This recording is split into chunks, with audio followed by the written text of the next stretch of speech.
Vamos de informação ao vivo. Agora a gente vai voltar a falar sobre a transmissão local aqui no estado da tal da variante brasileira do coronavírus, que além dos 2 casos já confirmados pela Fiocruz, tem um laboratório da nossa Universidade Federal que identificou mais 3 casos que também foram enviados para análise na Fiocruz do Rio de Janeiro. Vou conversar ao vivo com o Dr. Glauber Wagner, que é professor do Laboratório de Bioinformática da UFSC, está com a gente aqui pela internet.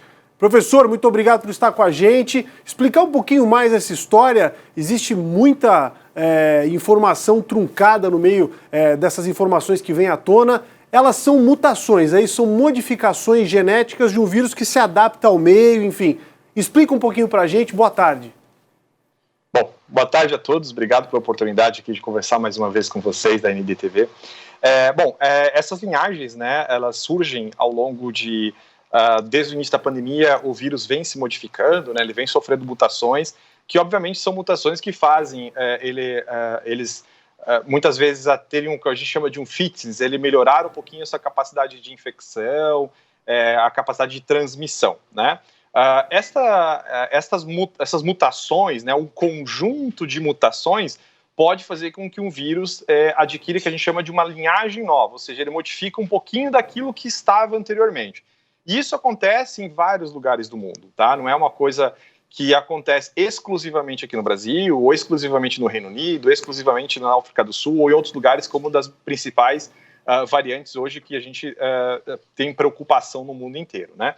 Então, essas variantes são, na verdade, um conjunto de mutações, de alterações no genoma do vírus, na estrutura do genoma viral, que fazem com que eles, então, sejam caracterizados um pouquinho diferente daquilo que era o original, aquele que a gente chama do vírus mãe de todos eles, né? O primeiro vírus que foi sequenciado, que foi surgido lá na época ainda de 2019. É como se ele se replicasse, os filhinhos a esses aqui não se adaptaram, então são excluídos, vamos dar prioridade para aqueles que estão mais fortes, mais atuantes. Fazer uma comparação tola, sei lá, um arranjo musical, pega uma música original, mexe no arranjo, mas é a mesma música. Exatamente, são pequenas variações que fazem com que o vírus tenha uma capacidade melhor de se replicar e muitas vezes de se infectar. Cada vez que um vírus invade uma célula, ele precisa replicar o seu material genético. E no momento que ele replica o material genético, algumas alterações no genoma do vírus acontecem.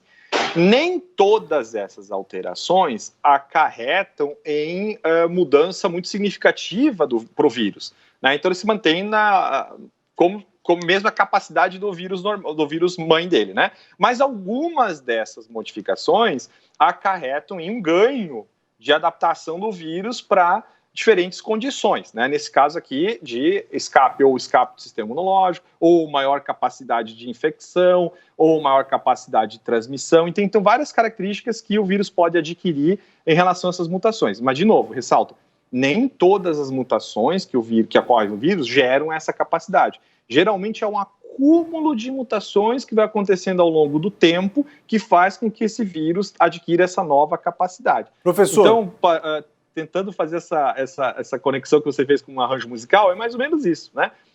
Você mudar uma nota da música não muda tanto o arranjo, mas você mudando várias notas, você muda o arranjo, então faz com que você tenha um tom diferente, né? Perfeito.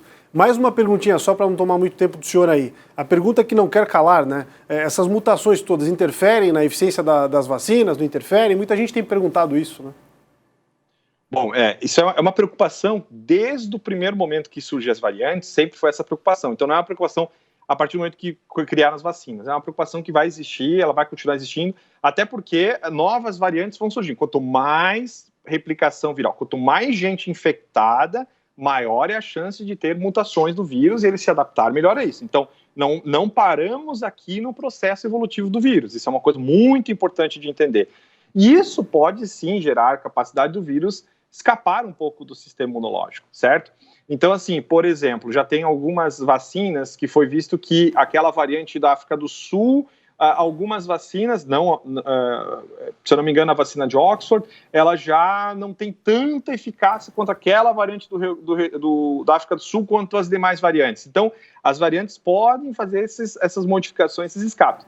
Mas ainda, isso não tira a importância da vacinação, né? Porque essa vacinação ela tem essa importância de você além de não, obviamente, tentar reduzir a infecção, tentar de reduzir o agravamento da doença, né? Então, isso é uma coisa bastante importante de se notar. Mesmo que os vírus se adaptem para fazer um escape, isso não tira a importância da vacinação nesse momento com que as vacinas que nós temos disponíveis hoje.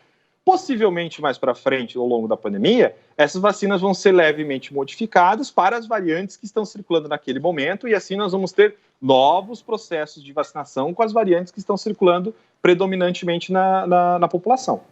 Esteve com a gente ao vivo Glauber Wagner, que é professor do Laboratório de Bioinformática da Universidade Federal. Professor, obrigado por estar conosco. Uma ótima sexta-feira, um fim de semana espetacular com a família.